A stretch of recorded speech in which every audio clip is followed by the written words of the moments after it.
आदरणीय श्रोता नमस्कार। रेडियो साथी 98.6 मेगाहर्जको बिहानीको प्रसारणमा 8 बजिसकेको छ। 8 बजे सँगसँगै आजबाट हामीले कोरोना विशेष कार्यक्रम कोरोना सेरोफेर यहाँहरूको माझमा लिएर आउने हामीले जमर्को गरेका छौँ। रेडियो साथीको स्टुडियोबाट यहाँहरूलाई हार्दिक स्वागत गर्न चाहन्छौँ। यति बेला रेडियो साथीको स्टुडियोमा छौँ। प्राविधिक संयोजनमा साथ दिने साथीहरू कैना पौडेल र वन्दना आचार्य, त्यसै गरेर सहकर्मी ज्ञानेन्द्र निरौलासँगै म जिआर धिताल यहाँहरू सम्पूर्ण श्रोतामा कोरोना सेरोफेर कार्यक्रममा हार्दिक स्वागत गर्न चाहन्छौँ।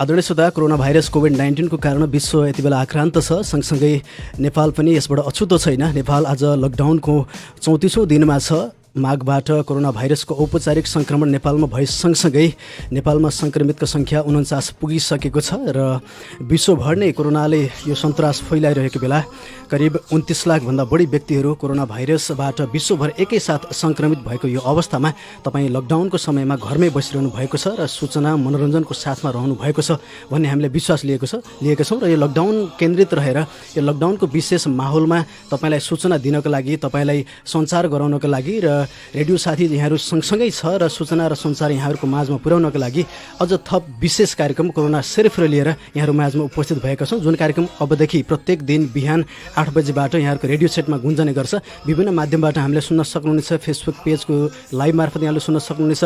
radiosathy.com लगइन गरेर पनि हामीलाई सुन्न सक्नुहुनेछ। त्यस्तै हाम्रो पात्रो एप्सबाट पनि सुन्न सक्नुहुनेछ। प्ले स्टोरबाट रेडियो साथीको आफ्नो एप्स डाउनलोड गरेर सुन्न सक्नुहुनेछ भने 98.6 मेगाहर्जको फ्रिक्वेन्सी मार्फत पनि हामीलाई सुन्न सक्नुहुनेछ। नियमित रूपमा यहाँले 6वटा समाचारहरू रेडियो साथी मार्फत सुन्दै आउनु भएको छ। यद्यपि यसका बावजुद अन्य थप जानकारी दिनको लागि र विशेष गरेर यो स्थानीय विषयवस्तुलाई केन्द्रमा राखेर यो कार्यक्रम कोरोना सेरोफेरमा हामी केन्द्रित रहेर कुराकानी गर्छौँ। यहाँलाई मैले जानकारी गराइसकेको छु।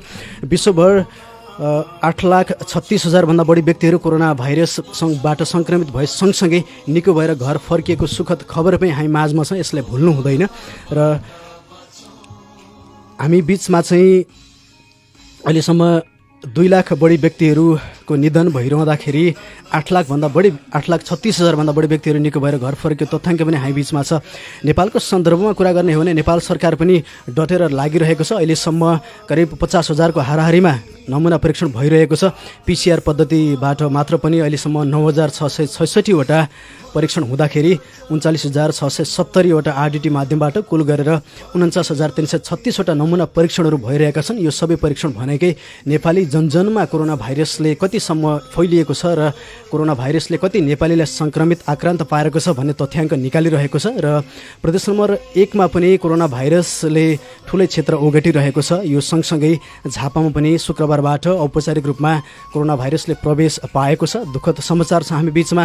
दमक नगरपालिका वार्ड नम्बर 3 का 62 वर्षीय पुरुषमा कोरोना भाइरसको सङ्क्रमण बढे सँगसँगै दमक लगायत झापाका विशेष क्षेत्रहरूमा उच्च सतर्कता अपनाइरहेको अवस्था छ। आज हामी कार्यक्रम कोरोना सेरोफेरमा मेचीनगर नगरपालिका सँगसँगै कोरोना भित्रिएको झापाको दमक नगरपालिकामा केन्द्रित रहेर पनि कुराकानी गर्नेछौँ। आजबाट हामी दैनिक रूपमा यहाँहरू बिचमा कोरोना सेरोफेर मार्फत उपस्थित हुनेछौँ। यहाँलाई जानकारी गराउँ। यहाँ पनि कार्यक्रममा जोडिन सक्नुहुनेछ।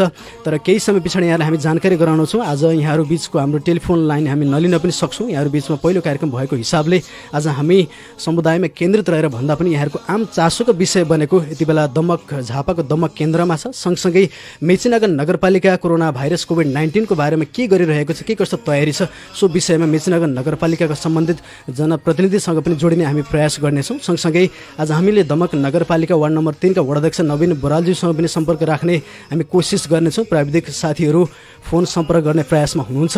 र दमक नगरपालिकामा सङ्क्रमण भए सँगसँगै दमक नगरपालिकाले सम्पूर्ण नगरवासीमा आह्वान पनि गरेको छ। हामी पनि सोही आह्वान गर्न चाहन्छौँ। सन्तासमा नपरौँ, सचेत बन्न त जरुरी नै छ। यसको अर्थ हामी त्रासमा रहनु पर्दैन। हामी प्रतिरक्षा यसलाई हाम्रो आत्मविश्वासले जगाउने हो। आत्मविश्वासले कोरोनालाई हामी हराउन सक्छौँ भने हामी बिचमा ज्वलन्त उदाहरण पनि छ। सँगसँगै नेपालकै जनस्वास्थ्य विज्ञहरूले पनि नेपालीहरूको आहार र खानपानको कारणले पनि हामी केही स्वस्थ छौँ, हामी यो आत्मविश्वासका साथ अघि बढ्यौँ भने अवश्य पनि हामी कोरोना भाइरसलाई जित्न सक्छौँ भन्ने आत्मविश्वास हामीले प्राप्त भइरहेको छ। अहिलेसम्म 26,283 छिमेकी राष्ट्र भारतमा 26,000 बढी सङ्क्रमित रहँदा नेपालमा 49जना सङ्क्रमित रहेको तथ्याङ्क हामी बिचमा छ। यसबीचमा 15जना व्यक्तिहरू त निको भएर घर नै फर्किसकेको तथ्याङ्क पनि छ। यहाँलाई स्मरण गराउन चाहन्छु, 49जना व्यक्तिहरू सङ्क्रमित रहँदा 15जना व्यक्तिहरू निको भएर घर फर्किसक्नु भएको अवस्था, यो सुखद समाचार छ, यहाँहरू बिचमा जोड्न चाहन्छु। यसबीचमा दमक नगरपालिका वार्ड नम्बर 3 का वडाध्यक्ष नवीन बरालज्यूलाई हामी अनेर गराउने प्रयास गरिरहेका छौँ। त्यहाँको वस्तुस्थितिको बारेमा नवीन बराल सरलाई हामी अनेर गराउने प्रयासमा छौँ। हाम्रो प्रत्यक्ष टेलिफोन सम्पर्कमा हुनुहुन्छ। नवीन बरालज्यू, यहाँलाई कोरोना सेरेफेरोमा हार्दिक स्वागत छ। हजुर हजुर, नमस्कार हजुर। रेडियो साथी 98.6 मेगाहर्ज मार्फत तपाईँ सम्पूर्ण श्रोतामाझमा यति बेला अन एयर हुनुहुन्छ। सबैभन्दा पहिला गत शुक्रबार यहाँहरूको नगरपालिका र यहाँ नै वडाध्यक्ष भएको वडा नम्बर 3 मा कोरोनाको सङ्क्रमण देखिएको छ। अहिले त्यहाँको ताजा अवस्था चाहिँ के छ, त्यसको बारेमा अलिकति जानकारी गराइदिनुहोस् न। हामीले उहाँलाई जब कोरोना पोजिटिभ देखिएपछि यस क्षेत्रलाई चाहिँ अब पूर्ण रूपमा सिल गरेका छौँ, दमक 3 नम्बरलाई। र अहिले भर्खरैदेखि हामी यहाँ चाहिँ उहाँहरूसँग सम्पर्कमा रहनुभएको, उहाँसँग चाहिँ हिजोदेखि यस घरमै बसेर विभिन्न क्रियाकलापमा सहभागी हुने हामीले 70-80 जनाको चाहिँ डाटा कलेक्सन गरेको छौँ। र त्यो आसपासका व्यक्तिहरूलाई अहिलेदेखि नै हामी अब उहाँहरूको परीक्षणको लागि तयारी गरेर सुरु गर्न लागेका छौँ। यहाँहरूले जस्तो जनशक्ति अनि यो परीक्षणको लागि जिल्ला जनस्वास्थ्य लगायत प्रदेश अनि केन्द्र स्तरबाट चाहिँ कस्तो सहयोग प्राप्त भइरहेको छ, के गर्दै हुनुहुन्छ? होइन, हामीले जब सङ्क्रमित हुने बित्तिकै केन्द्र र प्रदेश सरकारबाट तुरन्त सामग्रीहरू उपलब्ध भयो र त्यो सामग्री उपलब्ध भइसकेपछि नै हिजो हाम्रो चाहिँ जिल्लाको सिधै साहबको सदस्यता मिटिङ बसेर र स्वास्थ्य टोलीहरू तयार गरेर अहिले हामी चाहिँ स्पोर्टमै त्यो तयारी टोलीलाई, स्वास्थ्यकर्मीको टोलीलाई ल्याएर यहाँनिर चाहिँ अहिले परीक्षणको अन्य थप उहाँहरूसँग सम्पर्कमा रहनुभएको व्यक्तिहरूलाई चाहिँ परीक्षण गर्न तयारी सुरु भइसकेको छ। यहाँहरूसँग के कस्ता सामग्रीहरू चाहिँ अहिले उपलब्ध भएको छन् र कस्तो परीक्षण गर्दै हुनुहुन्छ? आरडिटी गर्दै हुनुहुन्छ अथवा पिसिआर नै परीक्षण गर्ने व्यवस्था मिलाउँदै हुनुहुन्छ, के छ? दुइटै हामी चाहिँ आरडिटी र पिसिआर दुइटै गर्ने भन्ने कुराले यहाँ अहिले तयारी छ। त्यही अनुसारको डाक्टर साहबहरूको टोली आएको छ र हामी त्यो कार्यमा सुरु गर्न लागिरहेको छौँ। यहाँहरूले करिब 80 जनाको चाहिँ नाममावली नै तयार पारेको भन्नुभयो होइन? त्यो 80 जना मध्येबाट पनि सङ्क्रमितसँगै हामीले कुरा बुझेर उहाँसँग अझ नजिक भएर गर्नेहरूको चाहिँ हामीले स्याब परीक्षणै गर्नुपर्छ भनेर अगाडि बढिरहेका छौँ। अनि त्यहाँका आम स्थानीयवासीहरूमा चाहिँ अहिले त्यहाँको हुन त लकडाउनमा सबै भित्रै हुनुहुन्छ, यहाँ जनप्रतिनिधिको हिसाबले केही व्यक्तिहरूसँग सम्पर्कमा रहनु होला, त्यहाँ स्थानीयको चाहिँ आम धारणा के छ, उहाँहरूको अवस्था अहिले के छ? उहाँहरूको अवस्था अब त्यस्तो त केही पनि छैन। अब सबैले साथ सहयोग गर्नुभएको छ र त्यही अनुसार नै अब हामीले चाहिँ यहाँ गरिरहेको छौँ। त्यस्तो अप्ठ्यारो छैन, सबैले लकडाउनको पालना गर्नुभएको छ। अनि यहाँहरूले आरडिटी कहिलेबाट सुरु गर्नुहुन्छ? आजबाट परीक्षण गर्नुहुन्छ अथवा के छ? अहिले स्पोर्टमै छु म, सुरु भइरहेको छ। अनि पिसिआर परीक्षण त्यस पछाडि आरडिटी गरिसके पछाडि गर्नुहुन्छ? हो। परीक्षणको लागि चाहिँ कहाँबाट को टोली कसरी आउनु भएको छ बताइदिनुहोस् न। हाम्रो दमकै टिम छ, डाक्टर खड्ग फागोको संयोजकमा दमकै टिम छ।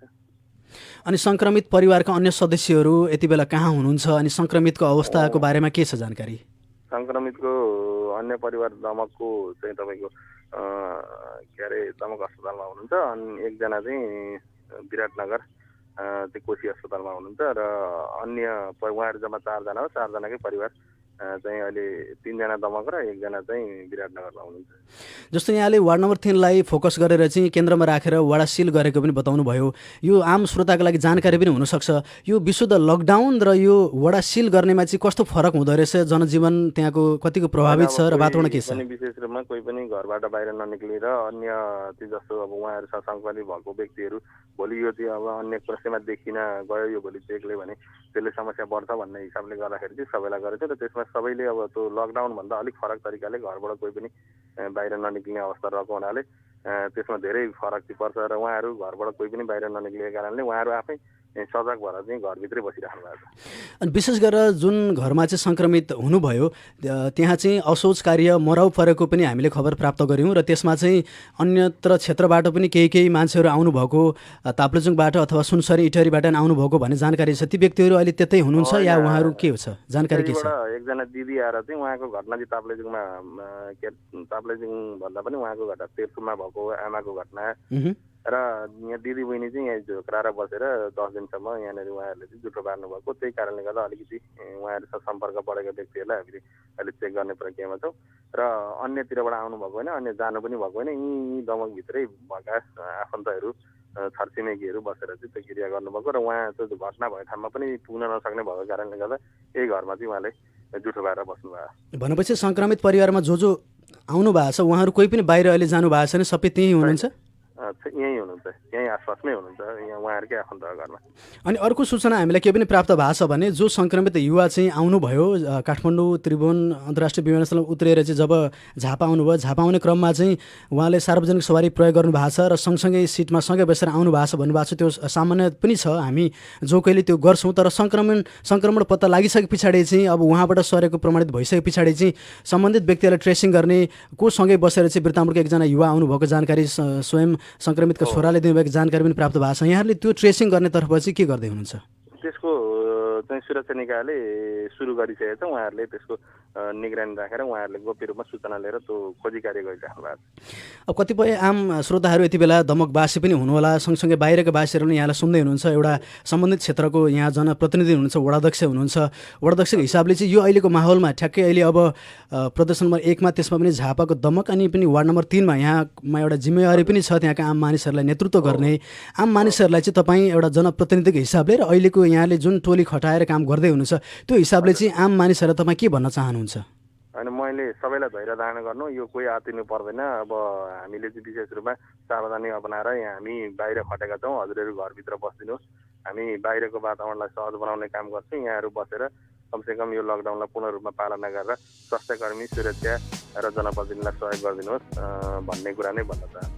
यो सँगसँगै अन्त्यमा एउटा अनुरोध गर्न चाहन्छु, लकडाउनमै हामी प्रभावित भइरहँदाखेरि अब वडासिल भइरहँदाखेरि यो आवश्यक पनि छ वडासिल गर्न, किनकि सङ्क्रमणलाई न्यूनीकरण गर्ने र घटाउने उपाय भनेकै हामी घर बाहिर ननिस्किनु हो र अरूको सम्पर्कमा नआउनु हो। यद्यपि जनजीवन प्रभावित हुने कुरा अति आवश्यक कुराहरू खाद्यान्न औषधिको व्यवस्थापनमा यहाँहरूले के गर्नुभएको छ आम चासोको विषय पनि हो, यहाँ हुन त यहाँले गर्दै हुनुहुन्छ होला, सो बारेमा अलिकति बताइदिनुहोस् न। हामी त्यस्तो औषधि लिन जान सक्नु भएन भने हामी आफै पनि ल्याइदिन्छौँ। तपाईँहरूले हामीलाई प्रिस्क्रिप्सन दिनुहोस् र हामीलाई चाहिँ वडा सदस्य मार्फत हामीलाई जानकारी गराउनुहोस्, हामी आफै दमक गरेर ल्याइदिन्छौँ अथवा कुन ठाउँबाट ल्याउनु पनि त्यो ठाउँबाट गएर आफै भए पनि ल्याइदिन्छौँ। र अति आवश्यक जानु पर्यो भने सुरक्षा निकायसँग समन्वय गरेर हामीले सम्बन्धित जस्तो बिरामी हुँदा हस्पिटल जानुपर्नेदेखि लिएर अति आवश्यक ठाउँमा जानुपर्ने कुरामा सहजीकरण गरिदिइरहेको छ। यहाँले समय दिनुभयो, यहाँको जानकारीको लागि धेरै धन्यवाद। रेडियो साथीको तर्फबाट यहाँहरू निरन्तर काममा लाग्नुहोला र यहाँको कार्य सफल होस्, कोरोना नियन्त्रण गर्न यहाँहरू सफल हुनुहोस्। रेडियो साथीको तर्फबाट यहाँलाई धेरै शुभकामना पनि दिन्छौँ र हार्दिक धन्यवाद पनि दिन चाहन्छौँ। हस्, यहाँको चाहिँ रेडियो साथीलाई पनि यति सबै जनसमुदायलाई कमसेकम यहाँ भइरहेको कुरा जानकारी दिनलाई सहयोग गरिदिनु भयो, यसको लागि यहाँको रेडियो साथीलाई पनि विशेष धन्यवाद दिन चाहन्छु। हस्, धन्यवाद। आदरणीय श्रोता, यति बेला हामी समक्ष दमक वार्ड नम्बर 3 का वडाध्यक्ष नवीन बराल हुनुहुन्थ्यो।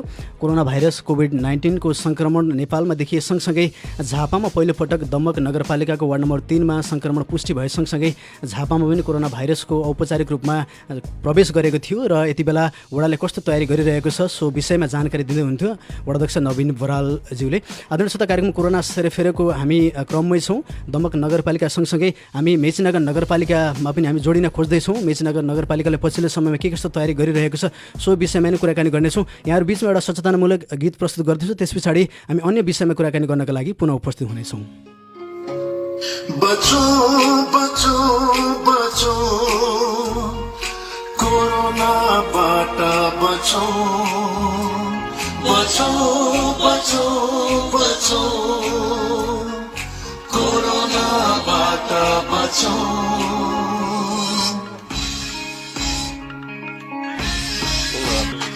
भेट्नु त नमस्कार नमस्कार, अभिवादन गर्न अभिवादन, घर आउँदा साबुन पानी हात सफा गर्न, मास्क बिना जानुहुन्न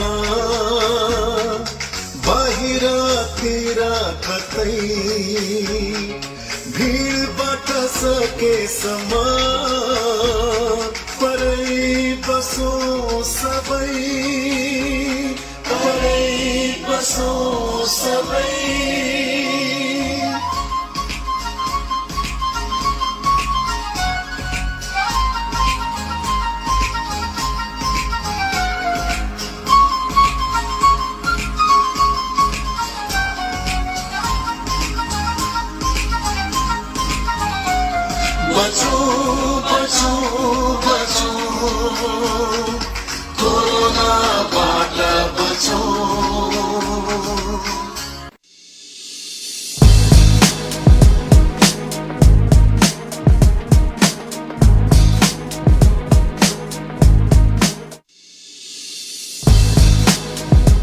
श्रोता पुनः स्वागत गर्छौँ कार्यक्रम कोरोना सेरोफेरोमा। आजदेखि सुरु गरेको कोरोना विशेष कार्यक्रम कोरोना सेरोफेरो यति बेला तपाईँ सुनिरहेको छ रेडियो साथी 98.6 मेगाहर्जमा र रेडियो साथीको अनलाइन रेडियो साथी.com पनि तपाईँले यति बेला सुनिरहनु भएको छ। त्यसै गरी रेडियो साथीको अफिसियल फेसबुक पेजबाट पनि यो यति बेला तपाईँले प्रत्यक्ष प्रसारण सुनिरहनु भएको छ र त्यसै गरी हाम्रो पात्रो मार्फत पनि तपाईँले रेडियो साथी सर्च गरेर यो कार्यक्रमलाई सुन्न सकिरहनु भएको छ।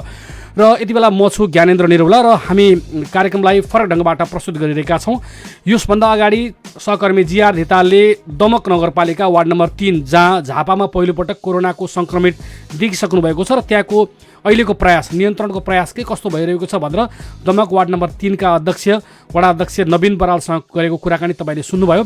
यसै गरी हामीसँगै रहेको हामी पूर्वी नेपालको किनारमा छौँ र मेची नगरपालिका सामरिक हिसाबले पनि निकै महत्त्वको ठाउँमा रहेको देखिन्छ र नियन्त्रणका प्रयास पनि निकै राम्ररी सुरुदेखि नै यसले गरेको छ र सीमा सहर भएको कारणले गर्दा भारतको बाटो भएर विभिन्न देशहरूबाट आउने कुरालाई नियन्त्रण गर्नु ठुलो चुनौती थियो। त्यो चुनौतीलाई पार लगाएको छ मेची नगरपालिकाले र अहिले पनि सुरक्षा निकायको निकै राम्रो बन्दोबस्ती चाहिँ सीमामा भएको छ र यसले अन्य प्रयासहरू के कस्ता गरिरहेका छन् र विगतमा कसरी काम गर्यो, खास गरी क्वारेन्टाइन व्यवस्थापनदेखि लिएर यहाँको चाहिँ यो ऱ्यापिड टेस्ट लगायतका विषयमा कसरी काम गर्यो र अब कसरी अगाडि बढ्दै यसले चाहिँ नियन्त्रण गर्न सफल हुन्छ भन्ने विषयमा आज हामी मेची नगरपालिकाका कार्यपालिका सदस्य र तथा विपद व्यवस्थापन समितिका संयोजक टिकाराम मगराती यति बेला हाम्रो स्टुडियोमा आइसक्नु भएको छ। उहाँसँग कुराकानी गर्छौँ। टिकारामजी तपाईँलाई कार्यक्रममा स्वागत छ। धन्यवाद छ ज्ञानेन्द्र सर। सबभन्दा पहिला यो खास गरी कोरोनाको सङ्क्रमणको विश्वव्यापी रूपमा फैलावट हुँदै गर्दा मेची नगरपालिकाले अलि अगाडिदेखि नै यसको नियन्त्रणका लागि केही कामहरू सुरु गर्यो। त्यसको चाहिँ एउटा मुख्य ठाउँमा बसेर विपदको व्यवस्थापनमा बसेर तपाईँले काम गर्नुभयो। खास गरी क्वारेन्टाइन व्यवस्थापनदेखि लिएर नाका व्यवस्थापनसम्ममा तपाईँले चाहिँ सक्रियता देखाउनुभयो। के काम चाहिँ अहिलेसम्म ढुक्कले गरिसक्यो यो कुरा चाहिँ नगरपालिकाले गरिसक्यो, अब यहाँ चाहिँ समस्या छैन भनेर भन्न सकिन्छ अहिलेसम्म आउँदाखेरि?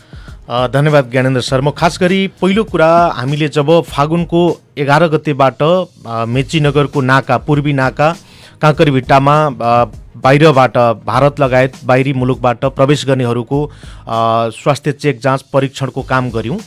त्यो निरन्तर गर्दै आउँदाखेरि पछि लकडाउनको अवस्था र बोर्डर सिलसम्मको अवस्था आइसक्दाखेरि अहिले चाहिँ हिजो जुन हिसाबले हामीहरूले स्वास्थ्य परीक्षण गऱ्यौँ लकडाउन र बोर्डर सिलको कारणले त्यो आवत जावत गर्ने सङ्ख्या अहिले पूर्णतः चाहिँ निषेध भएको छ। आवत जावत गर्ने सङ्ख्या छैन।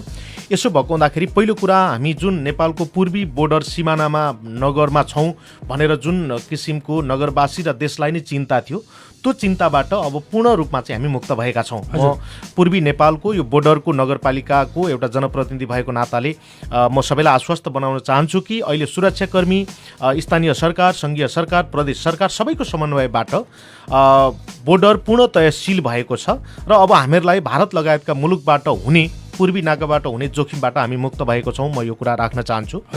त्यो सँगै हामीले मेची नगरभित्र भारत लगायत विभिन्न मुलुकबाट आएका व्यक्तिहरूलाई उहाँहरूलाई सेल्फ क्वारेन्टाइनमा बस्ने हुँदा पनि सचेतनाको काम गरेका छौँ र सेल्फ क्वारेन्टाइन घरमै क्वारेन्टाइन बनाएर बस्न नसक्ने अवस्थाका हाम्रो नगरवासीहरूलाई चाहिँ क्वारेन्टाइन नगरपालिकाले व्यवस्थापन गरेको क्वारेन्टाइनमा करिब 250को सङ्ख्यामा क्वारेन्टाइनमा राख्ने र नगरभन्दा बाहिरी जिल्ला बाहिरी स्थानीय तहका व्यक्तिहरूलाई पठाउने काम यो नाकाको नगरपालिका भएको कारणले यो काम हामीले निरन्तर 1 महिनासम्म गऱ्यौँ।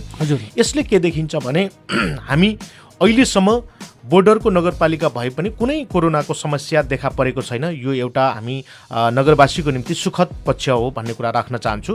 र अहिले हामी कुन चरणमा आइपुगेका छौँ भने अहिले हामी क्वारेन्टाइनको सञ्चालन र व्यवस्थापनको एउटा मुख्य काम छ। दोस्रो चाहिँ लकडाउनको कारणले नागरिकहरूलाई जुन किसिमको चाहिँ दैनिकी निर्वाह गर्नको निम्ति समस्या भइरहेको छ त्यसको व्यवस्थापन गर्ने, त्यसलाई सहजीकरण गर्ने र एक चरणको नगरपालिकाले राहत समेत बाँडिसकेको अवस्थामा आइपुगेका छौँ। यसरी हेर्दाखेरि हामी अब नेपालमा जुन किसिमको कोरोनाको सङ्ख्या चाहिँ दिनानुदिन नभए पनि केही दिनभित्र केही सानो सङ्ख्यामा भए पनि बढ्दैछ र झापाको दमकसम्म आइपुगेको कुरा हामीले अघि पनि सुन्यौँ। यसरी हेर्दाखेरि जोखिम उन्मुख नै छौँ। यद्यपि मेची नगरमा सुरुदेखि जुन किसिमको सावधानी र सचेतना अपनाइएको छ यसले चाहिँ यसमा सबै सङ्घ संस्था र चाहिँ नगरवासीको साथ सहयोग छ। यो एउटा राम्रो पक्षको रूपमा हामीले लिएका छौँ। जस्तो टिकारामजी अहिले क्वारेन्टाइनमा चाहिँ ठुलो सङ्ख्यामा यहाँ मान्छे पनि बस्नुभयो, त्यो समय बिताएर यहाँबाट फर्किनुभयो। अहिले चाहिँ क्वारेन्टाइनको व्यवस्थापनमा कोही मान्छे हुनुहुन्छ कि हुनुहुन्न, अथवा कसरी चलिरहेको छ क्वारेन्टाइन अहिले? अहिले पछिल्लो समय खास गरी केही दिनको कार्यपालिका बैठकबाट मलाई अलिकति नगरपालिकाले फुर्सद दिने काम भएको छ। हजुर, नगरपालिकाले सञ्चालनको जिम्मेवारी छोडेको छैन। यद्यपि हिजो विपद व्यवस्थापनको जिम्मेवारीबाट मैले जसरी चाहिँ सञ्चालनमा सहजीकरण गरिरहेको थिएँ, यद्यपि सञ्चालनमा चाहिँ प्रत्यक्ष रूपमा त वाडाको जनप्रतिनिधि साथीहरू नै खट्नु भएको थियो होइन, र नगरपालिकाको तर्फबाट मैले फोकल पर्सनको रूपमा हेरिरहेको थिएँ। अहिले त्यो काम चाहिँ केही कर्मचारी साथीहरू र सम्बन्धित चाहिँ वार्डको अगुवा व्यक्तित्वहरूले सम्हालिरहनु भएको छ। जस्तो अहिले पनि क्वारेन्टाइनमा चाहिँ मान्छे चाहिँ हुनुहुन्छ नगरपालिका? अहिले क्वारेन्टाइनमा हुनुहुन्छ। अहिले चाहिँ धाइजन स्वास्थ्य चौकीमा भएको क्वारेन्टाइनमा 7-8 जनाको सङ्ख्यामा सानो सङ्ख्यामा छ, र हामीले आदर्श मावि जहाँ चाहिँ दिनमा 50 जनासम्म बाहिरी देशबाट भारत लगायतको मुलुकबाट आउनेहरूलाई राख्ने गरेको थियो, त्यहाँबाट बाहिरी जिल्लाका मान्छेहरू हामीले पठाइसक्यौँ र केही मान्छेहरूलाई धाइजनमा सिफ्ट गऱ्यौँ। र अहिले चाहिँ लागु औषध प्रयोग गर्नका निम्ति अथवा विभिन्न हिसाबले कुलतमा फँसेका मान्छेहरू वारिपारि आउने जाने वा एउटा गाउँ अर्को व्यक्तिसँग चाहिँ सम्पर्कमा जाने भएको हुँदाखेरि त्यस्तो चाहिँ व्यक्तिहरूलाई, त्यस्तो मानिसलाई राख्नको निम्ति हामीले आदर्श माविको क्वारेन्टाइनलाई प्रयोग गरेका छौँ। र यसमा चाहिँ सुधार केन्द्रका साथीहरूको चाहिँ सहजीकरण छ, सुरक्षाकर्मीको निगरानी छ, र नगरपालिकाले सञ्चालनमा चाहिँ सहजीकरण गरेको छ। जस्तो अर्को कुरा चाहिँ यो बिचमा चाहिँ ऱ्यापिड टेस्ट पनि मेची नगरपालिकामा भयो। हजुर, यो चाहिँ कति सङ्ख्यामा अहिलेसम्म भइसक्यो, अहिले भएको छ कि छैन, के छ?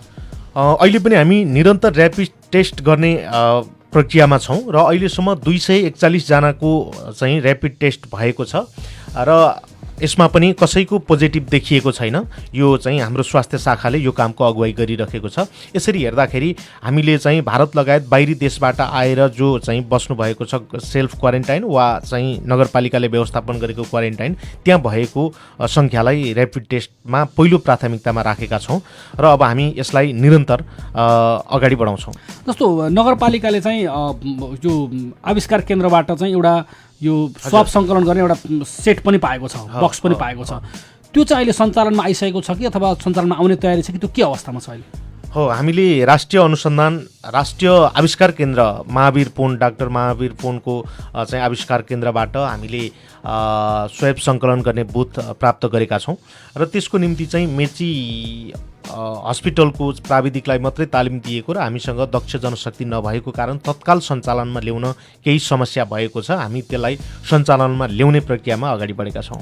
जस्तो अर्को कुरा चाहिँ जस्तो पछिल्लो पटक अलिक पेचिलो बनेको मेची नगरपालिका जनसङ्ख्याको हिसाबले पनि ठुलो जनसङ्ख्या, नगरपालिकाको वाडा पनि धेरै भएको कारणले गर्दा यो राहत वितरणमा निकै पेचिलो थियो। हुन पनि जसरी भए पनि त्यो पहिलो चरणको राहत त नगरपालिकाले वितरण गरिसक्यो, तर त्यो पहिलो चरणको वितरण गरिसकेपछि दोस्रो चरणको वितरण गर्ने बेला आइसक्दा पनि अलि नगरपालिका राहतमा अलि मौन देखिन्छ। यो के भइरहेको छ? पहिलो चरणको बाँडिसकेको हो अथवा त्यो नै बाँकी छ, के हो कुरा? पहिलो कुरा, जसरी नगरपालिकाले राहत वितरणको विषयवस्तु विभिन्न हिसाबले पनि पेचिलो बन्दै आयो। यसमा म के कुरा राख्न चाहन्छु भने नगरपालिकाले बाँडेको भनेको नगरपालिकामा जो जनप्रतिनिधि छन् तिनको आफ्नो चाहिँ अगुवाईमा आफ्नो मनोपली हिसाबले केही गरेको भन्ने छैन। हजुर, यसमा राजनीतिक पार्टीको प्रमुखज्यूहरू, सङ्घ संस्था, उद्योग व्यापारी क्षेत्रबाट पनि प्रतिनिधित्व भएको एउटा संयन्त्रबाट, एउटा कार्यदलबाट चाहिँ कार्यविधि बनाएर मापदण्ड अनुसार वितरण गर्नका निम्ति नगरपालिकाले अगुवाई गर्यो र सोही अनुसार व्यवस्थापन भयो। अहिले जे जति तल समस्या आए पनि वा सजिलो भए पनि यसमा सबैको गुण दोष बराबर छ भन्ने कुरा मैले जोड्न चाहेको हो। र अहिले चाहिँ हामीले करिब 70 लाख बराबरको राहत वितरण गरेको तथ्याङ्क देखिन्छ। हजुर, सबै कुरा अपडेट हुन बाँकी छ र बाँकी अब हामीले करिब हप्ता 10 दिनको लागि भनेर हामीले चाहिँ पहिलो चरणको राहत वितरण गरेको थियौँ र अहिले मैले के महसुस गरिरहेको छु भने म आफै पनि अहिले पनि मेचीनगरका प्रायः सबै जसो वार्डमा चाहिँ म आफै पनि पुगिरहेको छु। पुग्दाखेरि अब दोस्रो चरणको राहत अति आवश्यक भइसकेको अवस्था छ। यद्यपि अब पहिलेको सङ्ख्या अपडेट गर्ने र अब कति सङ्ख्यालाई कसरी वितरण गर्ने भन्ने कुरा नटुङ्गिएको हुँदाखेरि हामी त्यसको तयारीमा छौँ। जस्तो अर्को एउटा कुरा चाहिँ अब दमकको वार्ड नम्बर 3 मा देखा परिसक्यो भनेको हाम्रो चाहिँ उदयपुरबाट एकैचोटि दमकमा आयो, चीनबाट विभिन्न युरोप घुम्दै नेपाल आउन केही समय लाग्यो तर आयो भनेपछि अब त दमककोमा भएको कोरोना अथवा दमकमा देखेको कोरोना जुनसुकै बेला मेचीनगर अथवा अरू ठाउँतिर नदेखेला भन्न नसकिने स्थिति भयो, जुनसुकै बेला पनि जहाँसुकै देखिन सक्ने स्थिति खतरा रहेछ। यति बेला त्यो आकलन गरेर चाहिँ मेची नगरपालिकाको अहिले थप तयारी अब के गर्नुपर्छ होला जस्तो लाग्छ? अब दमकमा देखिसकेपछि हामी संस्थागत हिसाबले कसरी जाने भन्ने कुराको म सहितको छलफल चाहिँ भएको छैन। हजुर, तर मलाई लागेको विषय र मैले हिजो 1 महिना निरन्तर काम गर्दाखेरि मेरो अनुभव पनि मैले सेयर गरेको थिएँ कि अब कुनै पनि वार्डमा समस्या देखियो भने त्यसलाई सिल गर्नुपर्छ र त्यो सिल गर्नका निम्ति चाहिँ जनप्रतिनिधि, त्यहाँका स्थानीय चाहिँ साथीहरू, त्यसपछि प्रहरी प्रशासनको समन्वयबाट त्यो काम गर्नुपर्छ। त्यो वार्डलाई स्वास्थ्य परीक्षणका हिसाबले पनि द्रुत गतिमा स्वास्थ्य परीक्षण गर्नुपर्छ बाँकी सङ्ख्याको, र त्यो वार्डभित्र खाद्यान्न लगायत अति आवश्यक वस्तुहरूको आपूर्तिको निम्ति पनि छुट्टै नाका नै सिल गरेर त्यहाँ छुट्टै ढङ्गले व्यवस्थापन गर्नुपर्छ भन्ने लागेको थियो र यो कुरा मैले सेयर पनि गरिसकेको विषय हो। यद्यपि अब पनि जुन किसिमको जोखिम आइरहेको छ त्यसको निकासको निम्ति, त्यसको समाधानको निम्ति यो नै विकल्प उत्तम हुन्छ भन्ने लाग्छ। सो नाका सिल गर्दै गर्दा अहिले दमकको हामीले वडा अध्यक्षको केही बेर अगाडि यही कार्यक्रममा कुराकानी सुन्यौँ कि पुरै नाका सिल गरेपछि त्यहाँबाट त मुभमेन्ट त जिरो हुन्छ। भनेपछि त्यहाँ चाहिँ अहिले तपाईँले अहिले दोस्रो चरणको राहत पनि बाँड्ने बेला भइसकेको छ अवस्था भनेपछि त अहिले त अलिअलि नगरपालिकाले समय व्यवस्थापन गरेर अलिअलि खुकुलो त बनाएको छ, तर त्यो अवस्थामा ती जहाँ देखिन्छ ती वाडावासीहरू त पुरै बन्दमा पर्छन्। त्यो बेलामा उनीहरूको दैनिक जीवनयापन, दैनिक खानपिनको व्यवस्थापनलाई चाहिँ नगरपालिकाले के सोच्नुपर्छ पर्दैन?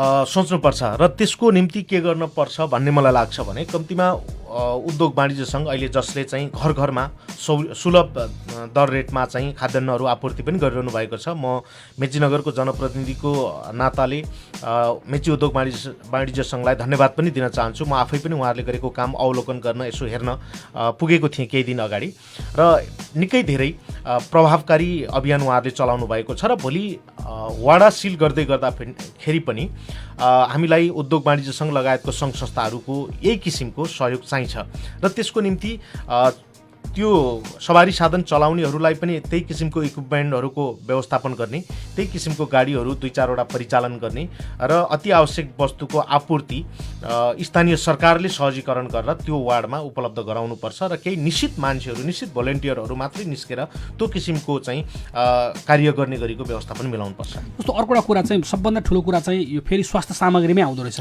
किनकि कोरोनासँग लड्नलाई नाङ्गो हात र नाङ्गो अनुहार लिएर त्यहाँ जान सकिने स्थिति रहेनछ। स्वास्थ्य सामग्री, मास्क, यो सेनिटाइजर अथवा पिपिई सेट भनौँ लगायतका अथवा किट नै भनौँ, यो व्यवस्थापनमा चाहिँ नगरपालिकाले विगतमा कसरी काम गरिरहेछ, अब फेरि कसरी गर्नुपर्छ होला?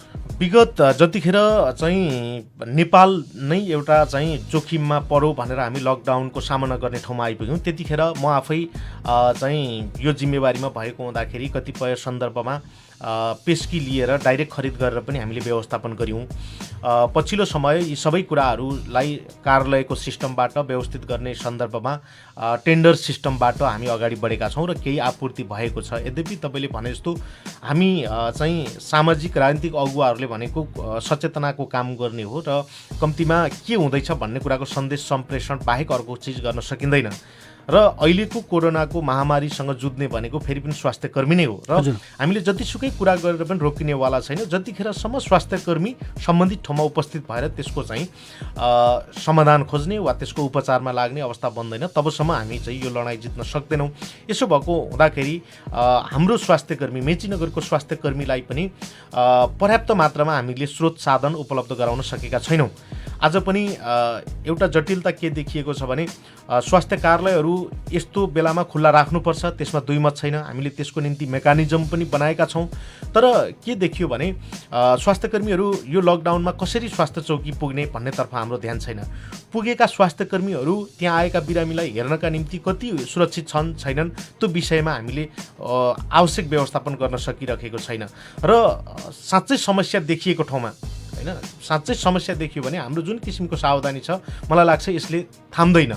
त्यसो भएको हुँदाखेरि त्यो साँच्चै समस्या भएको ठाउँमा प्रयोग गर्नुपर्ने उपकरणहरू के हुन सक्छन् होइन, एम्बुलेन्स चालकदेखि एम्बुलेन्सलाई सेनिटाइजिङ गर्ने कुरादेखि त्यहाँ खट्ने स्वास्थ्य कर्मीको व्यवस्थापनमा हामीले सूक्ष्म ढङ्गले स्वास्थ्य शाखाकै अगुवाईमा के गर्नुपर्छ भन्ने कुरा र त्यसलाई हामीले हाम्रो झन्झटिलो प्रक्रियाबाट होइन अहिलेको विपदसँग जुझ्नका निम्ति के गर्नुपर्छ त्यो जोसुकैले रिस्क लिएर पनि त्यसको स्रोत साधन उपकरण व्यवस्थापन गरेर जान जरुरी देखिन्छ। हामी कार्यक्रमको कुराकानीको अन्त्यमा छौँ। खास गरी यो मेची नगरपालिकालाई कोरोनाबाट सुरक्षित राख्नलाई चाहिँ अरू आगामी योजना के हुनसक्छ? तपाईँको एउटा लामो समय यो विषयमा लाग्नु पनि भयो र अनुभव पनि छ र एउटा जिम्मेवार जनप्रतिनिधि भएको नाताले तपाईँ के भन्नुहुन्छ?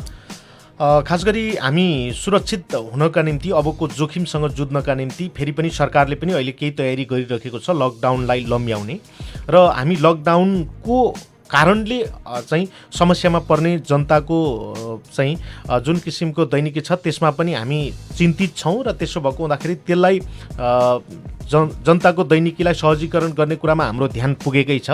त्यो सँगै जनतालाई सरकारले आह्वान गरेको लकडाउनलाई कार्यान्वयन गर्ने नै उत्तम विकल्प हो र त्यसमा पनि ध्यान दिनको निम्ति अनुरोध गर्न चाहन्छु। बाँकी स्वास्थ्य शाखालाई हामीले स्रोत साधन सम्पन्न बनाएर परिचालन गर्ने कुरामा हाम्रो ध्यान छ। बाहिरबाट आएका मान्छेहरू कुनै सूचना सम्पर्क बिना आए भने टोल विकास समिति वाडाको जनप्रतिनिधि साथीहरूले हामीलाई खबर गर्नुहुनेछ नगरपालिकामा र सोही अनुसार व्यवस्थापन गरिनेछ। हामी लकडाउनको कारणले मेचीनगरका विद्यार्थी लगायत विभिन्न क्षेत्रका मान्छेहरू काठमाडौँ लगायतको ठाउँमा अबर परेको विषयमा पनि अलपत्र परेको विषयमा पनि हामी जानकार छौँ र हामी उहाँहरूको व्यवस्थापनमा खटिरहेका छौँ र मेचीनगर प्रवेश गर्दाखेरि उहाँहरूलाई चाहिँ एउटा व्यवस्थित माध्यमबाट नगर स्थानीय सरकारको स्थानीय स्वास्थ्य कर्मीको जानकारीबाट उहाँहरूलाई प्रवेश गराउने गरी ल्याउने गरीको व्यवस्थापनमा पनि लागेका छौँ। जस्तो अर्को एउटा अन्तिममा कुराकानी गरौँ कि यति बेला चाहिँ मेचीनगरवासी तर अहिले काठमाडौँ लगायत देशको अन्य ठाउँहरूमा धेरै ठाउँ हुनुहुन्छ र हामीसँग पनि सम्पर्कमा धेरैले के भन्छ हामी घर आउन चाहन्छौँ, लकडाउन लम्बिँदैछ, समस्या भयो, हाम्रो नगरपालिकाले चाहिँ ल्याइदिए हुन्थ्यो भनेर कुराहरू आइरहेको छ। यस्तातर्फ चाहिँ नगरपालिकाले के काम गरिरहेको छ? होइन, यसमा सम्पर्कमा आउनका निम्ति साथीहरूलाई आह्वान पनि गरिएको छ। साथीहरू सम्पर्कमा हुनुहुन्छ। करिब अहिले मेरो तथ्याङ्क अनुसार करिब 200 को हाराहारीमा विद्यार्थी साथीहरू काठमाडौँबाट हाम्रो नगर आउन चाहनुहुन्छ। यसका निम्ति प्रहरी प्रशासनसँग पनि समन्वय गरिएको छ र मलाई लाग्छ हामी आजभोलि नै यो विषयलाई संस्थागत हिसाबले टुङ्गो लगाएर काठमाडौँबाट आउन चाहने विद्यार्थी साथीहरूलाई हामी ल्याउँछौँ। भनेपछि ल्याउने व्यवस्था भइरहेछ? हजुर। हस् त, तपाईँले समय दिनुभयो, एउटा महत्त्वपूर्ण समय दिनुभयो र हामीसँग कुराकानी गर्नुभयो, प्रत्यक्ष प्रसारणमा जोडिनुभयो, त्यसको लागि तपाईँलाई धेरै धेरै धन्यवाद छ। हस् ज्ञानेन्द्र सर र रेडियो साथीलाई पनि धन्यवाद दिन चाहन्छु। यति बेला हामीसँग कुराकानी गर्दै हुनुहुन्थ्यो टिकाराम मगराती, जो मेचीनगर नगरपालिका कार्यपालिका सदस्य तथा विपद व्यवस्थापन समिति संयोजक पनि हुनुहुन्थ्यो र उहाँले मेची नगरपालिकाको तयारी र यो अहिले अब पछि गर्न सकिने विषयको कुराकानी हामी गरिरहेका थियौँ। हामी चाहिँ खास गरी आजदेखि कोरोना सेरोफेरो कार्यक्रम मार्फत तपाईँ सम्पूर्ण श्रोताहरूमा कोरोना सम्बन्धी विशेष गरी सचेतना, अहिले भइरहेको जानकारी लगायतका विषयमा हामी कुराकानी गर्नलाई चाहिँ यो कार्यक्रम सुरु गरेका छौँ र हामीले यो कार्यक्रम मार्फत आम नागरिकको अप्ठ्यारो पनि हामी सुन्नेछौँ र उहाँहरूको कुरा पनि गर्नेछौँ र विगतमा हामीले पनि त्यो प्रयास गरेका छौँ र आज चाहिँ हामी यो नगरपालिकाले अहिले सबै वार्डमा 15वटा वार्डमा औषधि र खाद्यान्नका लागि फोकल पर्सनहरू तोकेको छ र त्यो सँगसँगै मेची उद्योग वाणिज्य सङ्घले पनि आफ्ना कार्य समिति सदस्य उमेश सुवेदीलाई यो फोकल पर्सनहरूसँग समन्वय गरेर औषधिको व्यवस्थापन गर्न एकजना व्यक्ति नै तोकेको छ, कार्यपालिका सदस्य उमेश सुवेदी। उहाँसँग अहिले हामी उहाँसँग जोडिँदैछौँ। उमेश सुवेदीजी, तपाईँलाई कार्यक्रममा स्वागत छ। हेलो, यति बेला तपाईँ रेडियो साथी 98.6 मेगाहर्जको प्रत्यक्ष प्रसारणमा जोडिरहनु भएको छ। तपाईँ सम्पूर्ण श्रोताको आवाजमा तपाईँ पुगिसक्नु भएको छ। यो तपाईँलाई मेची उद्योग वाणिज्य सङ्घ मार्फत नगरपालिकासँग समन्वय गरेर खास गरी औषधि व्यवस्थापनको काममा जिम्मेवारी दिएको छ। यो मेची नगरवासीले औषधि चाहिँ कसरी प्राप्त गर्छन् अहिले चाहिँ? औषधिको सम्पूर्ण जिम्मेवारी त दिएको होइन। जुन औषधिहरू क्राइसिस छ अहिले मेन्टेन हुन सक्दैन, नेपालबाटै उपलब्ध हुन नसक्ने कति औषधिहरू छ जो किडनी फेलियरहरू हुनुहुन्छ, कार्डियोको बिमारीहरू हुनुहुन्छ, जो नेपालमा उपचार हुन नसकेर इन्डियामा गएर उपचार गरेर आउनु भएको छ र उहाँहरूले इन्डियन औषधि खानु भएको छ, जुन मोलेकुल नेपालमा बनेको छैन, म्यानुफ्याक्चर भएको छैन। त्यस्तो मेडिसिनहरू चाहिँ उहाँहरूले यो नेपालमा लागू भएको इन्सुरेन्सबाट पनि प्राप्त गर्न सक्नु भएको छैन। हजुर होइन?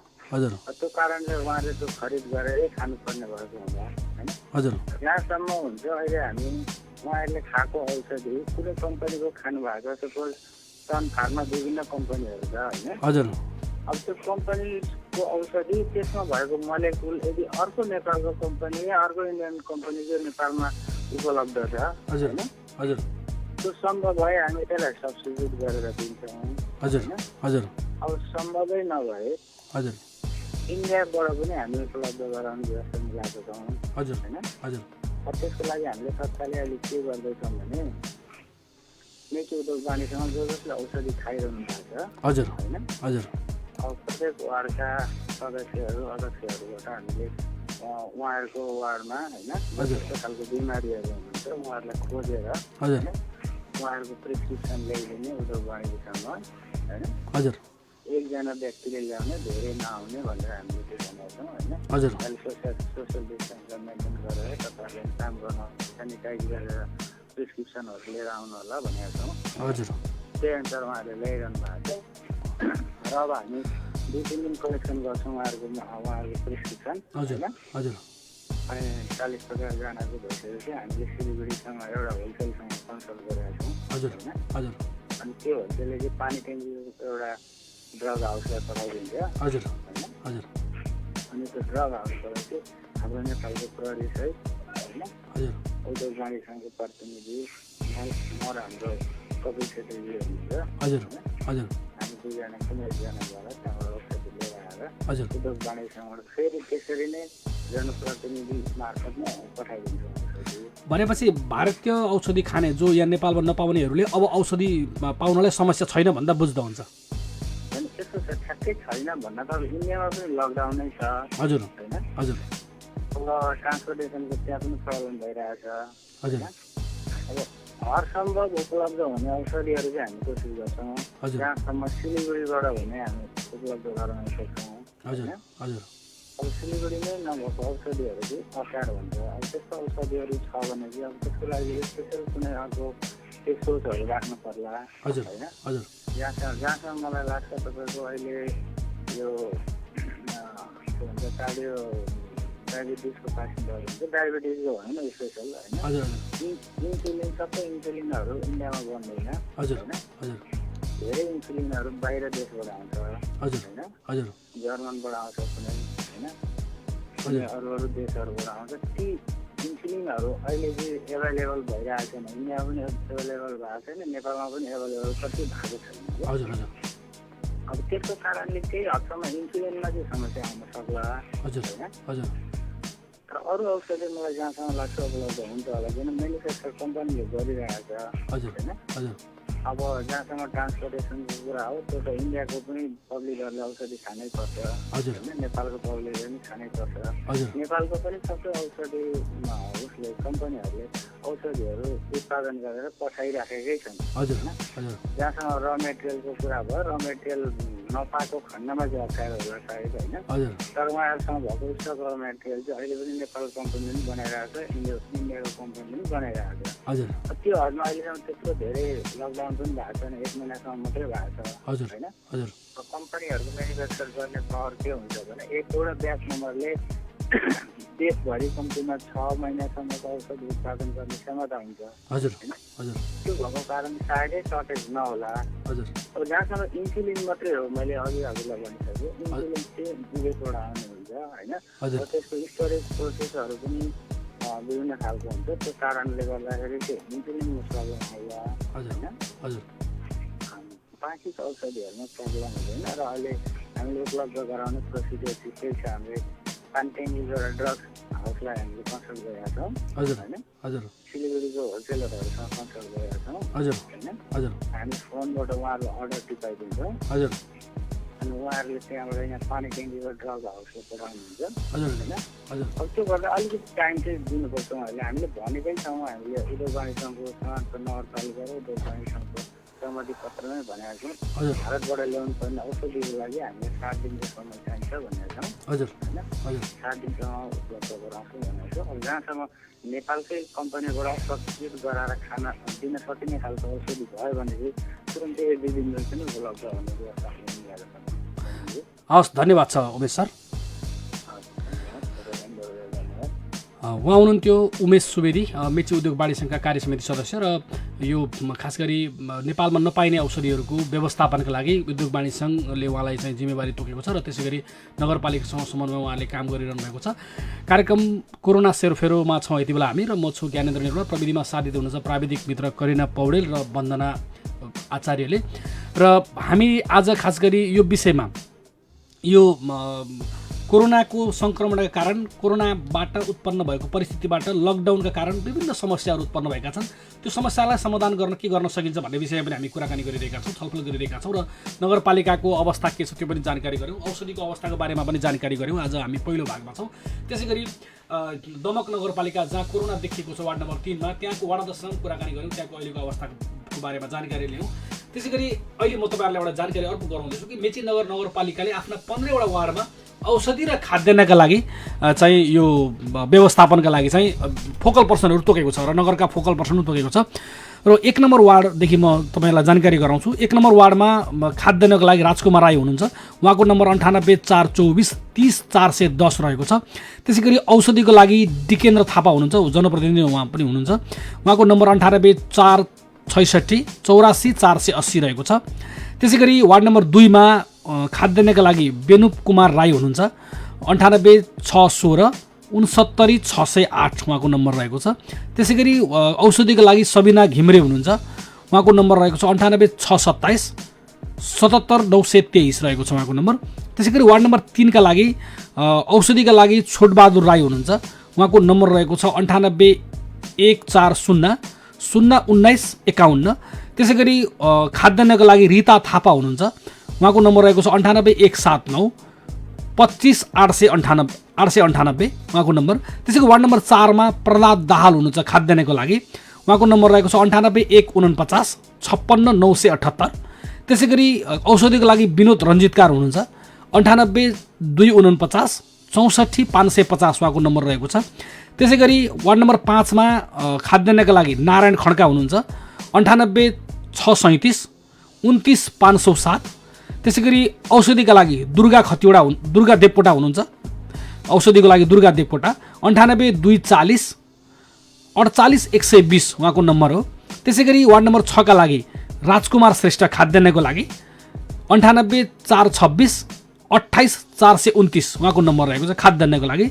त्यसै गरी औषधिको व्यवस्थापनका लागि सावित्रा लुवागुन हुनुहुन्छ, उहाँको नम्बर रहेको छ 98,169 51,511 उहाँको नम्बर रहेको छ। त्यसै गरी वार्ड नम्बर 7 मा खाद्यान्नको लागि नेत्र दाहाल हुनुहुन्छ, 98,179 35,379 उहाँको नम्बर रहेको छ। त्यसै गरी वार्ड नम्बर 7 मा औषधिको व्यवस्थापनका लागि धनकुमारी नेउपाने हुनुहुन्छ, उहाँको नम्बर रहेको छ 98,060 79,290 यो नम्बर रहेको छ। त्यसै गरी वार्ड नम्बर 8 मा खाद्यान्नको लागि सन्तोष मेचे हुनुहुन्छ, 98,427 035 06 उहाँको नम्बर। त्यसै गरी औषधिको लागि चन्द्रा अधिकारी हुनुहुन्छ, 98,149 65,304 उहाँको नम्बर रहेको छ। त्यसै गरी वार्ड नम्बर 9 मा औषधिको लागि इन्द्र प्रधान हुनुहुन्छ, 98,049 056 056 उहाँको नम्बर इन्द्र प्रधानको नम्बर एकपल्ट फेरि भन्छु 98,049 056 त्यसै गरी खाद्यान्नको लागि मिना परियार हुनुहुन्छ, 98,411 93,120 उहाँको नम्बर हो, 98,411 93,120। त्यसै गरी वार्ड नम्बर 10 मा औषधिको व्यवस्थापनको लागि इन्द्र आङदङबे हुनुहुन्छ, 98,426 41,645 उहाँको नम्बर हो। त्यसै गरी वार्ड नम्बर 10 मा खाद्यान्नको लागि यज्ञनिधि नेउपाने हुनुहुन्छ, 98,079 28,612 उहाँको नम्बर हो। त्यसै गरी वार्ड नम्बर 11 मा औषधिको व्यवस्थापनको लागि सुनिल राजवंशी हुनुहुन्छ, 98,014 12,100 उहाँको नम्बर हो, 98,014 12,100 सुनिल राजवंशी औषधि व्यवस्थापन। त्यसैगरी वार्ड नम्बर 11 मा खाद्यान्नको व्यवस्थापनको लागि सरोज विक्रम खरेल हुनुहुन्छ। सरोज खरेलको नम्बर हो 98 446 88 763 98 446 88 763 उहाँको नम्बर हो। त्यसैगरी वार्ड नम्बर 12 मा औषधिको व्यवस्थापनको लागि लीला सुब्बा हुनुहुन्छ। 98 249 16 502 उहाँको नम्बर हो। 98 249 16 502। त्यसैगरी 12 नम्बर वार्डमा खाद्यान्नको व्यवस्थापनमा हुनुहुन्छ कृष्ण माया बराइली। उहाँको नम्बर हो 98 159 96 356 98 159 96 356 उहाँको नम्बर हो। त्यसैगरी वार्ड नम्बर 13 मा खाद्यान्नको व्यवस्थापनमा हुनुहुन्छ ऋषि राजवंशी। उहाँको नम्बर हो 98 040 98 040 23 275। एकपल्ट फेरि भन्छु ऋषि राजवंशीको नम्बर 98 040 23 275। त्यसैगरी वार्ड नम्बर 13 मा औषधिको व्यवस्थापनमा हुनुहुन्छ यमाकान्त प्याकुरेल। उहाँले औषधि व्यवस्थापन गर्नुहुन्छ। उहाँको नम्बर रहेको छ 98 426 85 354 98 426 85 354। त्यसैगरी 14 नम्बर वार्डमा खाद्यान्नको व्यवस्थापनमा हुनुहुन्छ सुरेश बुढाथोकी। 98 427 030 14 030 14 98 427 030 14 उहाँको नम्बर हो। त्यसैगरी वार्ड नम्बर 4 मा वार्ड नम्बर 14 मा औषधिको व्यवस्थापनमा हुनुहुन्छ अमृत कार्की। उहाँको नम्बर हो 98 526 43 396 98 526 43 396। र त्यसैगरी वार्ड नम्बर 15 मा खाद्यान्नमा हुनुहुन्छ बिखलाल राजवंशी। उहाँको खाद्यान्न उहाँले व्यवस्थापन गर्नुहुन्छ। उहाँको नम्बर रहेको छ 98 079 13088 98 079 13 088। त्यसैगरी वार्ड नम्बर 15 मा औषधिको व्यवस्थापनमा हुनुहुन्छ कुसुम चौधरी। उहाँको नम्बर हो 98 049 049 89 018। एकपल्ट फेरि भन्छु 98 049 89 018 98 049 89 018 उहाँहरूको नम्बर हो। यो चाहिँ वाडाको फोकल पर्सन 15वटा वार्डमा अहिले हामीसँग 30 जना फोकल पर्सन छन् नगरपालिकामा। त्यो तयार हुनुहुन्छ उहाँहरू, जसले एकजनाले खाद्यान्न र एकजनाले औषधिको व्यवस्थापन उहाँहरू लाग्नुहुन्छ। आम नगरवासी जो खाद्यान्नको समस्यामा हुनुहुन्छ त्यो सम्बन्धित वार्डको खाद्यान्नको फोकल पर्सनसँग कुराकानी गर्नु होला, फोन गर्नु होला। त्यसैगरी जो औषधिको समस्या हुनुहुन्छ, औषधि ल्याउनु भएको छैन, औषधि ल्याउन पाएको छैन, घरबाट निक्लिन पाएको छैन, उहाँहरूले जो औषधिको व्यवस्थापनमा वार्डमा हुनुहुन्छ उहाँहरूको नम्बरमा फोन गर्नु होला। र यसमा नगरको फोकल पर्सन 2 जना तोकिएको छ। नगरको सामाजिक विकास शाखा प्रमुख अनन्त प्रकाश वस्ती 98 526 72 758। त्यसैगरी आर्थिक विकास शाखा प्रमुख दिपेन्द्र कार्की 98 526 77 674। उहाँहरू 2 जना नगरको फोकल पर्सन हुनुहुन्छ। उहाँहरूसँग तपाईँहरूले सम्पर्क गर्न सक्नुहुनेछ। यसरी नगरपालिकाको 8 गतेको वैशाख 8 गतेको निर्णयबाट यो यसरी वार्डमा फोकल पर्सन तोकेर खाद्यान्न र औषधिको व्यवस्थापनमा नगरपालिका लागिसकेको छ। त्यसैगरी तपाईँ सम्पूर्णले त्यो रेडियो साथी मार्फत यति बेला कोरोना सेरोफेरो कार्यक्रम सुन्दै हुनुहुन्छ।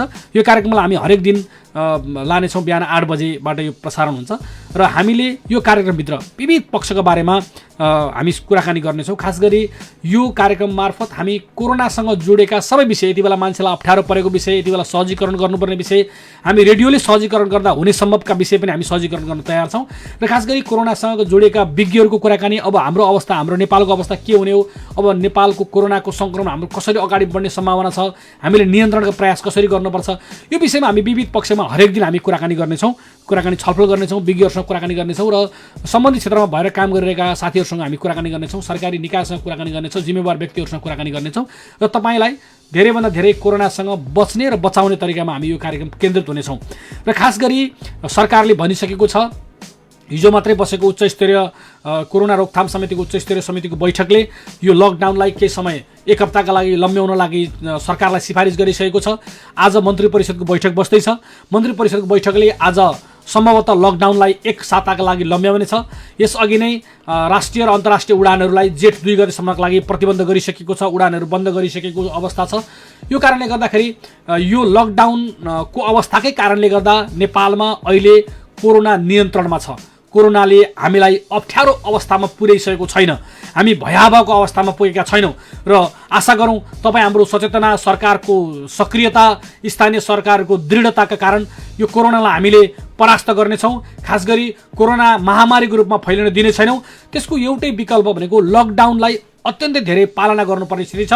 मानिस र मानिस बीचको दूरीलाई हामीले कायम गर्नुपर्ने छ, एउटा निश्चित दूरीमा बस्नुपर्ने छ। हामीले ठुलो भिडभाड, ठुलो सम्पर्कमा हामी जानु हुने छैन। त्यसकारणले गर्दाखेरि हामीले हाम्रो अनुशासनले पनि हामीले लकडाउनलाई पराजित गर्नेछौँ। तपाईँलाई जहाँ चीनको वुहान सहरमा जुन सबभन्दा पहिलोपटक यो डिसेम्बरको अन्तिम सातातिर यो कोरोना भाइरस सङ्क्रमण, कोभिड-19 को सङ्क्रमण देखा पर्यो, त्यहाँको अहिले 76 दिनको लकडाउन खुलेर अहिले जनजीवन सामान्यतर्फ गइरहेको छ। उहाँहरूको एउटै मात्रै अवस्था थियो, उहाँहरू लकडाउनलाई यति मजाले परास्त गर्नुको एउटै कारण थियो, त्यो भनेको सरकारले लागू गरेको लकडाउनलाई अत्यन्तै धेरै नियम ढङ्गले पालना गर्नुभयो र सुरक्षित घरमा बस्नुभयो। त्यसकारण सरकारले भनेको कुरा मान्नुभयो र 76 दिन पछाडि उहाँहरूले एउटा खुला आकाशमा जीवनलाई सहज रूपमा अगाडि चलाउने गरेको अवस्था सिर्जना गर्नुभयो। यो कारणले गर्दा पनि लकडाउन हामीले सिकाउने कुरा पनि रहेछ, हाम्रो लागि एकदमै नयाँ कुरा पनि हो। विश्वमै नयाँ छ, यति बेला विश्व नै, पृथ्वी नै यति बेला लकडाउनको अवस्थामा छ केही देशहरू बाहेक। त्यसकारणले गर्दाखेरि हामीले लकडाउनलाई पूर्ण पालना गर्नुको कुनै विकल्प छैन र सरकारले भनेका निश्चित कुराहरूलाई हामीले मान्नुपर्ने छ। खास गरी घरमा बस्नुहुन्छ, घरभित्र बस्नेहरूलाई तपाईँहरूले अहिले केही चाहिँ यो अलि हल्ला पनि छ, सबै मान्छेलाई मास्क लगाउनुपर्छ, सबै मान्छेले सेनिटाइजर बोकेर हिँड्नुपर्छ, सेनिटाइजर घरमा बस्नेलाई पनि चाहिन्छ। त्योभन्दा फरक ढङ्गबाट विज्ञहरूले भनिरहेका छन् कि घरभित्र बस्नेहरूलाई मास्कको आवश्यकता पर्दैन र घरभित्र साबुन पानीले हात धुने हो। यो सेनिटाइजर भन्दा, अहिले बजारमा पाउने सेनिटाइजर भन्दा साबुन पानीको हात धुवाई एकदमै प्रभावकारी हुन्छ। मिची हात धुनुहोस्, घरमा बस्नुहोस्। खास गरी घरमा थुप्रै यति बेला कृषिको कर्ममा सरकारले अगाडि नै भनिसकेको छ, कृषि कर्मलाई खुला राख्नुहोस्, एउटा निश्चित दूरी कायम गरेर कृषि कर्म गर्न सकिन्छ। किनकि लकडाउन त केही समय पछाडि खुकुलो होला, तर हाम्रा खेतहरू बाँचिरहे, हाम्रा उत्पादनहरू शून्य भयो भने फेरि भोलि गएर हामी भोकले मर्नुपर्ने हुन्छ। भोकमरीको ठुलो सङ्कट नेपालमा पर्न सक्छ। त्यस कारणखेरि हाम्रा कृषि कर्महरूलाई यति बेला हामीले लान सक्यौँ, कृषि कर्महरूलाई खुला राख्न सक्यौँ, सरकारले भनेका कुराहरूलाई पुरा गरेर कृषि कर्महरू गर्न सकौँ। अब बर्खा लाग्दैछ, हाम्रा खेतीपातीका गर्ने, धान खेती गर्ने यति बेला दिन आउँदैछ, यति बेला मकै थन्काउने बेला चलिरहेको छ। यो सबै कुराले गर्दा हामी यति बेला एउटा लकडाउनको अवस्थामा हुँदाहुँदै पनि घरमा बसेर त्यसको पालना गर्दै पनि हामीले कृषि कर्महरू चाहिँ गर्न छोड्नुहुन्न। त्यसको निश्चित दूरी व्यवस्थापन गरेर हामीले कृषि कर्महरू निरन्तर गरिरह्यौँ भने हामी भोलि लकडाउन पछाडि हुन सक्ने सम्भावित भोकको महामारीबाट पनि हामी जोगिन सक्छौँ। र तपाईँ सम्पूर्ण श्रोतालाई आजको कार्यक्रमको अन्त्यतिर छौँ र आज हामीले खास गरी दमकदेखि, मेचीनगरदेखि, औषधि व्यवस्थापनदेखि, भइरहेको कोरोना सङ्क्रमण देखेको वडादेखि लगायतका विषयमा जानकारी गरायौँ, फोकल पर्सनहरूबाट जानकारी गरायौँ। भोलि पनि हामी भिन्न खालको प्रस्तुति हामी लिएर आउने नै छौँ। त्यसका लागि तपाईँ सम्पूर्ण श्रोतालाई कार्यक्रम कोरोना सेरोफेरो हरेक दिन बिहान 8 बजे रेडियो साथी 98.6 मेगाहर्ज, रेडियो साथीको अफिसियल फेसबुक पेज, त्यसै गरी रेडियो साथी .com, त्यसै गरी तपाईँले रेडियो साथीलाई सर्च गरेर सुन्न सक्ने हाम्रो पात्रमा पनि तपाईँले सुन्न सक्नुहुनेछ। यी सबै माध्यमबाट विश्वभरिमा हामी तपाईँलाई सुनाउन खोजिरहेका छौँ। हामी खास गरी रेडियो साथीले विगत यो कोरोनाको चर्चा, खास गरी चीनमै कोरोना सुरु भएकोदेखि, युरोपमा फैलिँदैदेखि नै, नेपालमा प्रवेश गर्दा नगर्दादेखि नै हामीले कोरोनाका विभिन्न पाटाहरूमा हामी सचेतनाको अभियानहरू सञ्चालन गरिरहेका छौँ। हाम्रा चाहिँ समाचारका बुलेटिनहरू, हाम्रा चाहिँ कार्यक्रमहरू मार्फत हामीले कोरोनासँग सम्बन्धित विषयहरूमा कुराकानी गरिरहेका छौँ। हाम्रो फेसबुक पेजले पनि हामी कोरोना सम्बन्धी सचेतनाका लागि हामी काम गरिरहेका छौँ र हाम्रो मुख्य उद्देश्य भनेको हामी आम नागरिकलाई सुरक्षित राख्नलाई, आम नागरिकलाई कोरोनाबाट बचाउनलाई हामी केन्द्रित छौँ। त्यसका लागि हामीले स्थानीय सरकार, प्रदेश सरकार र सङ्घीय सरकारहरूलाई घचघचाउने काम पनि गरेका छौँ, व्यक्तिगत रूपमा गरेका छौँ, संस्थागत रूपमा गरिरहेका छौँ। र हामी खबरदारी, मिडियाको जुन पाटो, खबरदारीको पाटो, त्यो खबरदारीको पाटोलाई निरन्तर राख्छौँ। हामी सुझावहरू, हामीले भ्याएसम्म हामीसँग विज्ञहरूसँग सल्लाह भएअनुसार हामीलाई गर्न सकिने हाम्रा जनताका आवाजहरूलाई समेटेर हामी नगरपालिका, प्रदेश सरकार, केन्द्रीय सरकारलाई पनि हामी सुझावहरू पनि दिनेछौँ, सँगसँगै खबरदारी पनि गर्नेछौँ। र हामी सहयोगी भएर, हामी राम्रा कामहरूलाई अत्यन्तै धेरै सहयोगी भएर हामी संस्थागत रूपमा, व्यक्तिगत रूपमा हामी सहयोग गर्न, स्थानीय सरकारदेखि लिएर सबै खालका सरकारहरूलाई सहयोग गर्न, वडा सरकारहरूलाई सहयोग गर्न हामी तयार छौँ। हामी फेरि पनि भनिरहेका छौँ कि स्थानीय सञ्चार माध्यम, खास गरी यति बेला छापा माध्यमहरू बन्द छन्, विद्युतीय सञ्चार माध्यम, रेडियो, टेलिभिजन र अनलाइन सञ्चार माध्यमहरूलाई भरपुर प्रयोग गर्नुहोस्। सबै खालका सरकारहरूले, वडाका प्रतिनिधिहरूले, नगरपालिकाका सबै प्रतिनिधिहरूले यो माध्यमहरूलाई भरपुर प्रयोग गर्नुहोस्, किनकि तपाईँ सबै मान्छेको घरमा पुग्न सक्नुहुन्न। रेडियो, अनलाइन, तपाईँको चाहिँ टेलिभिजनहरू यति बेला घर घरमा पुगिसकेका छन्। यो माध्यमलाई भरपुर प्रयोग गर्नुहोस्। खास गरी रेडियो सबैभन्दा सहज पहुँचमा भएको माध्यम हो, सूचनाको माध्यम हो। रेडियोलाई भरपुर प्रयोग गर्नुहोस्। रेडियो साथी, तपाईँहरूको राम्रा कामको लागि दिल ओछ्याएर हामी सहयोग गर्न तयार छौँ र हामी सबै नागरिकलाई सचेत गराउनलाई हामी हाम्रो यो माध्यमलाई तपाईँ प्रयोग गर्नुहोस्। नगरपालिकालाई खास गरी प्रयोग गर्नुहोस्, गाउँपालिकाहरूले प्रयोग गर्नुहोस् र आम नागरिकको जीवन रक्षाका लागि, आम नागरिकको स्वास्थ्यप्रति गम्भीर बन्न पनि हामी स्थानीय सरकारलाई आग्रह गर्दै आजको कार्यक्रम हामी बिदा माग्छौँ। यो कार्यक्रम उत्पादनमा सहयोग गर्नुहुने सहकर्मी मित्र जिआर धिताल, प्रविधिमा सहयोग गर्नुहुने प्राविधिक मित्र करिना पौडेल, वन्दना आचार्य लगायत सम्पूर्ण हाम्रो रेडियो टिमलाई हामी धन्यवाद, म यहीँबाट धन्यवाद व्यक्त गर्दै म कार्यक्रम सञ्चालक ज्ञानेन्द्र निरौला बिदा हुन्छु। तपाईँको दिन शुभ रहोस्। साबुन पानीले मिची मिची हात धुनुहोस्, सुरक्षित भएर घरमा बस्नुहोस्। नमस्कार, धन्यवाद।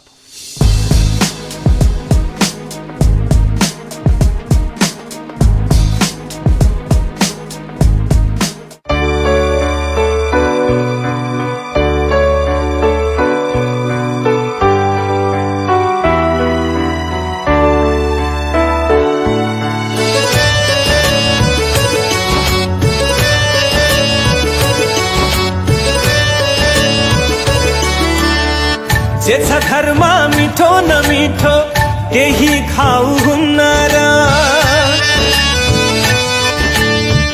जे छ घरमा मिठो नमिठो त्यही खाऊ हुन्न र, जे छ घरमा मिठो नमिठो त्यही खाऊ हुन्न र। छैनन् खुलेका